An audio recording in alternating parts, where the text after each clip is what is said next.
Alam nyo guys, gusto ko lang i-share sa inyo na nakakataba ng puso na kahit papano ay nagiging effective ako para sa inyo. Sa totoo lang guys, kukunti lang talaga yung nanonood sa akin. Yung magkaroon lang ako ng 200 views tsaka 10 hearts, masayang masaya na ako no? Obvious naman na small TikToker lang ako. Hindi katulad ng ibang influencer dyan ng mga sikat kung makabenta ay sobrang dami. Pero ako guys, kahit ganyan lang yan no?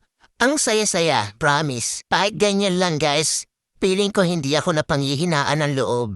Kumbaga, tuloy-tuloy lang, enjoy lang sa TikTok. Sana naman sa mga mahilig mag-check out dyan, sana lang ma-appreciate nyo din kami mga small TikToker na gumagawa ng mga original content. Hayaan nyo na yung mga influencer, mayayaman na yun. Yung tipong sila naka-iPhone 14, yung mga video camera nila, gaganda. Tapos ako naka-Realme, ang labo pa. Support nyo naman ako guys as a small TikToker dito na gumagawa ng original content. Sana ma-appreciate niyo po ang mga video ko. Salamat!